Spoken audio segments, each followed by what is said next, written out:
খবর শুনছেন update Bangla channel থেকে। আজ জানাবো পশ্চিমবঙ্গ দেশ এবং বিদেশের বাছাই করা সব তাজা খবর। আপনি যদি চ্যানেলে নতুন হয়ে থাকেন তাহলে অবশ্যই চ্যানেলটি সাবস্ক্রাইব করুন, কারণ প্রতিদিনের সেরা খবরগুলি আপনার হাতের মুঠোয় পৌঁছে দিতে আমরা আছি সদা প্রস্তুত। শুরুতেই জানাবো সংবাদ শিরোনাম। ভাষণে হম্বিতম্বি, চিঠিতে সুর নরম, এফআইআর হতে পারে শুনেই মচকালেন মনিরুল। বাংলাদেশের দুঃসাহসে রেগে আগুন আইসিসি, কবে বিকল্প দল ঘোষণা জয় শাহদের। উড়োক্ষয় গোবিন্দায় নম, পিস বোর্ডে আমেরিকাকে মাত দিতে ট্রাম্প কার্ড পুতিনের। বামেরা কি জোট করবে হুমায়ুনের সঙ্গে, বিমানের বার্তায় অন্য জল্পনা। শুধু সংখ্যালঘুদেরই নামে যাচ্ছে নোটিশ, কি যুক্তি বিশেষ পর্যবেক্ষক সুব্রত গুপ্তর। নেতাজিকে শ্রদ্ধা জানিয়ে বিজেপিকে নিশানা, ফের এসআইআর নিয়ে সরব মমতা। সুপ্রিম কোর্টের নির্দেশও অমান্য, দাবাং প্রশান্ত বর্মনের, কি করলেন তিনি। স্কুলের বিজ্ঞপ্তিতে হোয়াটসঅ্যাপ ল্যাঙ্গুয়েজ, অশনি সংকেত দেখছেন শিক্ষাবিদরা। আইনজীবী নিয়োগে টাকা নেই, জেলে বসেই নিজেই নিজের জামিন সওয়াল করবেন যাবজ্জীবন প্রাপ্ত মাওবাদী অর্ণব দাম। 2 মাস সময় দিলাম, আর নয়। সিবিআই চার্জশিট নিয়ে মহুয়া মৈত্রের মামলায় লোকপালকে জানিয়ে দিল দিল্লি হাইকোর্ট। বন্দে ভারতে বন্ধ আমিষ, তৃণমূলের সুরে বিরোধিতায় বিজেপির রাজ্য সভাপতি। দিল্লি এখন সারাক্ষণ চক্রান্ত করে, তীব্র আক্রমণ মমতার। দিল্লি ধর্ষণের রাজধানী, আইন শৃঙ্খলা নিয়ে মোদী শাহকে তোপ অভিষেকের। সুদখোর অর্থ প্রচারকারী খুনি ফ্যাসিস্ট, ইউনূসকে তুলোধনা শেখ হাসিনার। এসআইআর শুনানির সময় কোনো অশান্তি বা হামলা হলেই এফআইআর করা নির্দেশ কমিশনের।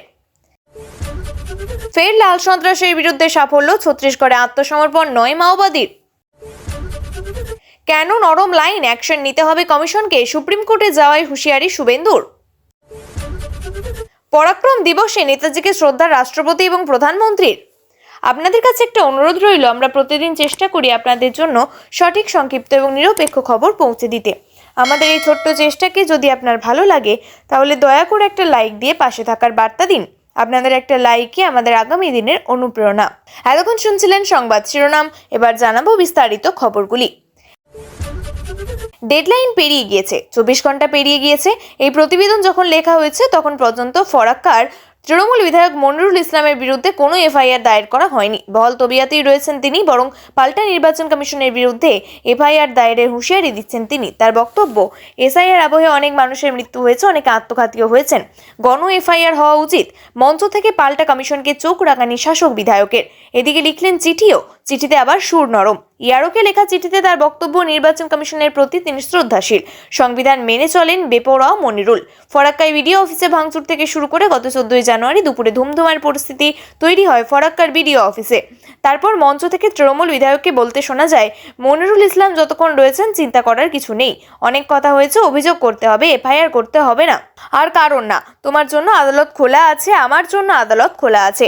মানুষের জন্য যা করতে হয় করব, কারণ বিধায়ককে ভয় দেখানোর মানে আমাদের কণ্ঠস্বর রোধ করা। আমরা সংবিধানের অধিকার দিয়েছে সমালোচনা করার, আমি বলবো গণহারে এফআইআর করুন।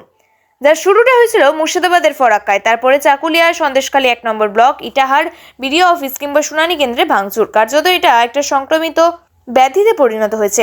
কমিশনের পদক্ষেপ এবং মনিরুলের চিঠি, ফরাক্কার বিডিও অফিসের ঘটনায় সরাসরি জাতীয় নির্বাচন কমিশনের তরফে সিইও মনিরুল ইসলামের বিরুদ্ধে এফআইআর দায়ের করার নির্দেশ দেওয়া হয়। নড়ে চড়ে বসেন স্বয়ং মনিরুল ইসলাম। তিনি একটি চিঠি লিখেছেন, এফআইআর এর আগে নিজের বক্তব্য কমিশনের সামনে তুলে ধরতে চান তিনি। চিঠির বক্তব্যের সামনে কমিশনকে কোনোভাবে ক্ষুণ্ণ করার উদ্দেশ্য তার ছিল না। ইতিমধ্যে এই চিঠি ডিইওকে পাঠিয়েছেন, যাবতীয় ঘটনার জন্য দুঃখ প্রকাশ করেছেন তিনি। চিঠিতে কি লিখেছেন মনিরুল, একটা বক্তব্যের প্রেক্ষিতে জেলা শাসককে আমার বিরুদ্ধে ব্যবস্থা নিতে বলা হয়েছে। নির্বাচন কমিশন এবং কমিশনের আধিকারিকদের প্রতি আমি শ্রদ্ধাশীল। এসআইআর নিয়ে সাধারণ মানুষের মত তুলে ধরতে যা বলার বলেছি। বিজেপির বক্তব্য, বিজেপি বিধায়ক শঙ্কর ঘোষ বলেন, হুমকি, ভাঙচুর, অশান্তির পরিবেশ তৈরি করা হচ্ছে ইচ্ছাকৃতভাবে। মুখ্যমন্ত্রী তো পুলিশ মন্ত্রী। নির্বাচন কমিশন কেবল বিধায়কের বিরুদ্ধে ব্যবস্থা নেওয়ার নির্দেশ নয়, সাংবিধানিক পদক্ষেপ গ্রহণ করতে হবে।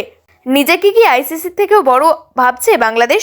বিশ্বকাপ খেলা নিয়ে বাংলাদেশ ক্রিকেট বোর্ডের সঙ্গে একাধিকবার মিটিং করেছে আইসিসি, অথচ তারা নিজেদের গোয়ার্তুমি থেকে সরেনি বিসিবি। আইসিসির বেঁধে দেওয়া সময়সীমার মধ্যে তারা সাংবাদিক সম্মেলন করেছে, কিন্তু বিশ্ব ক্রিকেটের নিয়ামক সংস্থার চিঠির উত্তর দেয়নি। তাতে বেজায় চটেছে আইসিসি। বাংলাদেশের বিরুদ্ধে খুব দ্রুত কড়া পদক্ষেপের পথে হাঁটতে চলেছে জয় শাহ পরিচালিত সংস্থা। নিরাপত্তাজনিত কারণ দেখিয়ে ভারতে বিশ্বকাপ খেলতে আসতে চায়নি বাংলাদেশ। তারপরেও মিটিংয়ের পর মিটিং চলছে। আবেদনে সাড়া দেননি আইসিসি, উল্টে বৃহস্পতিবার ডেডলাইন দেওয়া হয় বিসিবিকে। বিশ্বকাপ খেলা নিয়ে চূড়ান্ত সিদ্ধান্ত জানানোর জন্য বৃহস্পতিবার সাংবাদিক সম্মেলন করেন বাংলাদেশ সরকারের ক্রীড়া উপদেষ্টা আসিফ নজরুল এবং বিসিবি প্রধান আমিনুল ইসলাম বুলবুলও জানিয়ে দেন তারা তাদের অবস্থান থেকে নড়ছেন না, কিন্তু নির্ধারিত সময় পেরোলেও বাংলাদেশের আইসিসিকে কোনো জবাবই দিতে পারেননি, যার ফলে আইসিসি ধরেই নিয়েছে বাংলাদেশ বিশ্বকাপ খেলতে আগ্রহী নয়। তাই দ্রুত পরবর্তী পদক্ষেপের পথে তারা। আইসিসি চেয়ারম্যান জয় শাহ 19 বছর বিশ্বকাপের জন্য নাম্বিয়ায় ছিলেন। বাংলাদেশের বিষয়ে সিদ্ধান্ত নেওয়ার জন্য তিনি দুবাইয়ের মিটিংয়ে বসতে চলেছেন। জানা গিয়েছে শনিবারই চূড়ান্ত নেবে আইসিসি। বিশ্ব নিয়ামক সংস্থার এক কর্তা সংবাদ সংস্থাকে বলেছে, আইসিসি বোর্ড সদস্যরা আমিনুল ইসলাম বুলবুলের ওপর প্রচণ্ড রেগে রয়েছেন। গ্লোবাল বডিকে জানানোর আগেই কেন সাংবাদিক সম্মেলন করলেন তারা? আইসিসির বৈঠকের আগেই ঠিক কি হয়েছিল? বাংলাদেশে 24 ঘন্টার মধ্যে কোনো জবাব না দিলে স্কটল্যান্ডকে বিশ্বকাপ খেলার জন্য আমন্ত্রণ জানানো হবে। সেই প্রক্রিয়া শুরু করে দিয়েছে আইসিসি। জানা গিয়েছে খুব দ্রুত সরকারিভাবে স্কটল্যান্ডকে বিশ্বকাপে সরকারিভাবে আমন্ত্রণ জানানো হবে, এমনকি তাদের ভিসা পেতে যাতে সমস্যা না হয় সেটাও দেখবে আইসিসি। অন্যদিকে গ্লোবাল বডির বৈঠকে 1 থেকে 14 ভোটের ব্যবধানে বাংলাদেশের আবেদন নাকচ হয়ে যায়। এবার শাস্তির অপেক্ষায় দিন গুনছে বিসিবি। সেক্ষেত্রে ডিসপিউট রেজলিউশন কমিটি বা ডিআরসিতে গিয়েও লাভ হবে না বাংলাদেশের। বিশ্ব কূটনীতির দাবার বোর্ডে কাঁটা দিতেই কাঁটা তুলতে উদ্যত হলেন রাশিয়ান প্রেসিডেন্ট ভ্লাদিমির পুতিন। সদ্য তৈরি হওয়া গাজা পিস বোর্ডে রাশিয়াকে যোগ দেওয়ার আমন্ত্রণ জানিয়েছেন মার্কিন প্রেসিডেন্ট ডোনাল্ড ট্রাম্প। এরপরই গাজার উন্নতির স্বার্থে এই বোর্ডে $1 বিলিয়ন দিতে আগ্রহ প্রকাশ করেন মস্কো। আসলে ইউক্রেনের সঙ্গে যুদ্ধের জেরে রাশিয়ার উপরে কড়া নিষেধাজ্ঞা চাপিয়েছে আমেরিকা। পশ্চিমের একাধিক দেশ ছাড়িয়ে থাকায় রাশিয়ার $300 বিলিয়ন ফ্রিজ করা হয়েছে। G7 দেশগুলিতে যৌথভাবে এই পদক্ষেপ নিয়েছে। শুধু আমেরিকাতেই বাজেয়াপ্ত হয়েছে রাশিয়ার প্রায় $5 বিলিয়ন। রাশিয়া বারবার এই অর্থ ছেড়ে দেওয়ার দাবি জানালেও তা কানে তোলেননি আমেরিকা। এবার সুযোগ পেয়ে অস্তিনে লোকানো ট্রাম্প কার্ড ছাড়লেন পুতিন। মস্কো জানে বাজেয়াপ্ত করা এই অর্থ রাশিয়ার সহজে আর ফেরত পাবে না, ফলে হাতছাড়া হওয়া সেই অর্থের ঘুরপথেই সদ্ব্যবহার করতে চান পুতিন। পিস বোর্ডে স্থায়ী সদস্যদের হওয়ার জন্য প্রয়োজন $1 বিলিয়ন। শুধু তাই নয়, যুদ্ধবিধ্বস্ত ইউক্রেনে পুনর্গঠনের জন্য একইভাবে অর্থ দেওয়ার আগ্রহ প্রকাশ করেছেন। রাশিয়ান প্রেসিডেন্ট যদি ট্রাম্পের বোর্ড অফ পিস রাশিয়াকে যোগ দেবেন কিনা সেই বিষয়ে স্পষ্ট এখনো কিছু জানা যায়নি মস্কোর তরফে। তবে গাজার উন্নতিতে বোর্ডের সদস্যপদের অর্থের পরিমাণ $1 বিলিয়ন সাহায্যের প্রস্তাব দিয়ে আসলে আমেরিকার কোর্টের বল ফেললেন পুতিন। জোটসঙ্গী খুঁজছেন হুমায়ুন কবির। একদিকে রাজ্যের শাসক দল আসন্ন নির্বাচন হারানোর হুঁশিয়ারি দিচ্ছেন, আবার নিজের দল জনতা উন্নয়ন পার্টির শরিক খুঁজতে অন্য দলগুলিকে বার্তা পাঠাচ্ছেন। বামের সঙ্গে জোটে আগ্রহী তিনি, কিন্তু 26-এর নির্বাচনে কি জনতা উন্নয়ন পার্টির হাত ধরে ফিরবে বামফ্রন্ট? একেবারে নাকচ করে দিলেন না বামফ্রন্টের চেয়ারম্যান বিমান বসু। কি বললেন তিনি? কি বললেন বর্ষিয়ান বাম নেতা? তৃণমূল তাকে সাসপেন্ড করার পর মাসখানেক আগে নিজেদের নতুন দল গঠন করেছে হুমায়ুন। প্রতিদিন শাসক দলকে বিঁধে চলেছেন, আবার তার দল কতগুলি আসন পেতে পারে তা নিয়ে নানান মন্তব্য করে চলেছেন। তৃণমূলে তিনি যে ক্ষমতা থেকে সরবেন সে কথাও জোর দিয়ে বলছেন তৃণমূলে যারা ক্ষমতাচ্যুত করতে চায় তারা দলের সঙ্গে জোট আহ্বান জানিয়েছেন হুমায়ুন। কংগ্রেস আইএসএফ মিমকে বার্তা পাঠিয়েছেন 30শে জানুয়ারি পর্যন্ত তাদের দলের সঙ্গে জোটের দরজা খোলা বলেও জানিয়েছেন। বিজেপিকে যারা ক্ষমতা থেকে দূরে রাখতে চায় তাদের আহ্বান জানান হুমায়ুন। আবার তিনি বলেছেন তিনিই সরকার করবেন। তার দল যদি 101টি আসন পায়, সরকার করতে বিজেপি সমর্থন প্রয়োজন, তাহলে বিজেপি সমর্থিত নোবেল বলে জানিয়েছেন। সব মিলিয়ে জোট সঙ্গীর আশায় রয়েছেন হুমায়ুন। আবার বিধানসভা নির্বাচনে জোট নিয়ে হচ্ছে আলোচনাও চলছে বামফ্রন্টে।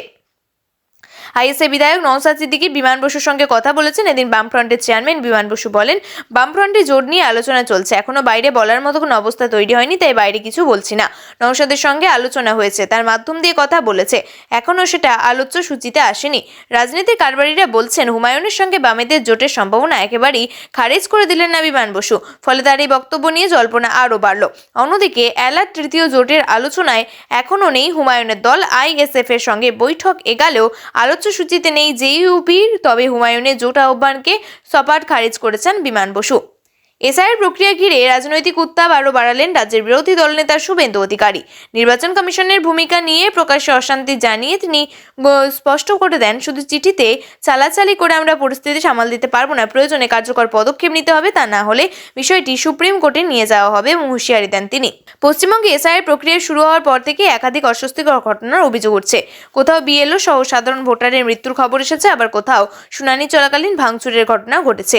এই পরিস্থিতিতে রাজ্যের মুখ্যমন্ত্রী মমতা বন্দ্যোপাধ্যায় নির্বাচন কমিশনকে পরপর 5টা বিজেপির দাবি যাবতীয় ঘটনার পিছনে রয়েছে তৃণমূলের ষড়যন্ত্র। অন্যদিকে মানুষকে ভুল বোঝাচ্ছেন তারা, আর কমিশন পাল্টা চিঠির মাধ্যমে কড়া পদক্ষেপ নেওয়ার কথা কিছুই বলছে না। এই প্রেক্ষিতে সংবাদ মাধ্যমের সামনে সরবন শুভেন্দু অধিকারী। তিনি স্মরণ করিয়ে দেন, সংবিধানের 324 থেকে 329 অনুচ্ছেদে জাতীয় নির্বাচন কমিশনকে বিস্তৃত ক্ষমতা দেওয়া হয়েছে। তার প্রশ্ন, এবং ক্ষমতা থাকা সত্ত্বেও কমিশন কেন এত নরম অবস্থান নিচ্ছে, এটা বলেন শুভেন্দু। বিরোধী দলনেতার এই মন্তব্যের পাল্টা দিতে দেরি করেনি তৃণমূল কংগ্রেস। শাসক দলের বক্তব্য, এসআইআর সংক্রান্ত বিষয়ে সুপ্রিম কোর্ট লজিক্যাল ডিসক্রিপেন্সি নিয়ে যে নির্দেশ দিয়েছেন তাতে বিজেপির অবস্থান দুর্বল হচ্ছে। সেই কারণেই এই নেতা দেবাংশু ভট্টাচার্যের অভিযোগ, নির্বাচন কমিশন পাঠিয়েছে। শুনানি প্রক্রিয়া নিয়ে সাধারণ মানুষের মধ্যে আতঙ্ক তৈরি হয়েছে, তা কটাক্ষ। যদিও এটাই নরম লাইন বলা হয়, তাহলে কড়া হলে বাংলায় মড়ক লেগে যাবে। প্রসঙ্গত, সোমবার সুপ্রিম কোর্টে রাজ্যের এসআইআর সংক্রান্ত মামলায় নির্বাচন কমিশনকে নির্দেশ দেয় লজিক্যাল ডিসক্রিপেন্সি সম্পূর্ণ তালিকা প্রকাশ করতে হবে। যারা নথি জমা দেবেন তাদের রসিদ দিতে হবে। আদালতের এই নির্দেশের পরই তৃণমূলের সর্বভারতীয় সাধারণ সম্পাদক অভিষেক বন্দ্যোপাধ্যায় মন্তব্য করেন, বিজেপি এবং নির্বাচন কমিশন সুপ্রিম কোর্টের থাপ্পড় খেয়েছে। একই সঙ্গে তাদের দাবি, আদালতের মতোই আসন্ন এপ্রিলের ভোটেও জয় পাবে তৃণমূল। অভিষেকের এই মন্তব্যে জবাব দিতে অবশ্য এক মুহূর্ত দেরি করেনি শুভেন্দু অধিকারী। নাম না করেই তিনি বলেন, আদালতের নির্দেশ এখনো আপলোড হয়নি, তার আগেই জয় ঘোষণার চেষ্টা চলছে। তার স্পষ্ট বক্তব্য, সুপ্রিম কোর্টের নির্দেশ নিয়ে তৃণমূল মিথ্যে প্রচার করছে এবং বাংলার মানুষই শেষ পর্যন্ত তার উপযুক্ত জবাব দেবে। নেতাজি সুভাষচন্দ্র বসুর জন্মবার্ষিকীতে শ্রদ্ধা জানালেন দ্রৌপদী মুর্মু। প্রত্যেক বছরের মতো নেতাজির জন্মদিন উপলক্ষে পালন করা হয় পরাক্রম দিবস। এবছরও দেশজুড়ে পালিত হচ্ছে। 23শে জানুয়ারি শুক্রবার রাষ্ট্রপতি ভবনে নেতাজির ছবিতে পুষ্প অর্পণ করেন, শ্রদ্ধা জানান। এই উপলক্ষে রাষ্ট্রপতি এক্স হ্যান্ডেলে নেতাজির দেশপ্রেম, সাহস এবং আত্মত্যাগের কথা স্মরণ করেছেন। তিনি লিখেছেন, নেতাজি আদর্শ আরও দেশের যুব সমাজকে অনুপ্রাণিত করে। অন্যদিকে সম্মান জানিয়ে টুইটারে পোস্ট করেছেন প্রধানমন্ত্রী নরেন্দ্র মোদী। তিনি এই সম্মান কার্যত লোক দেখানো, তা ফের প্রমাণিত।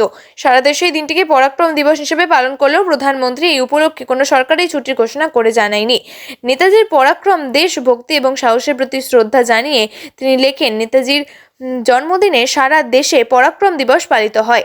আজও তার বিরুদ্ধে দেশপ্রেম, পরাক্রম এবং শক্তিশালী ভারত গড়া এগিয়ে নিয়ে যাচ্ছে। অন্যদিকে এই সম্মান জানিয়ে টুইটারে প্রধানমন্ত্রী পোস্ট করেছেন, কিন্তু এই সম্মান কার্যত লোক দেখানো, তা ফের প্রমাণিত। অন্যদিকে আজও তার দেশপ্রেম, আদর্শ, পরাক্রম, শক্তিশালী ভারত গড়তে এগিয়ে নিয়ে যাচ্ছে।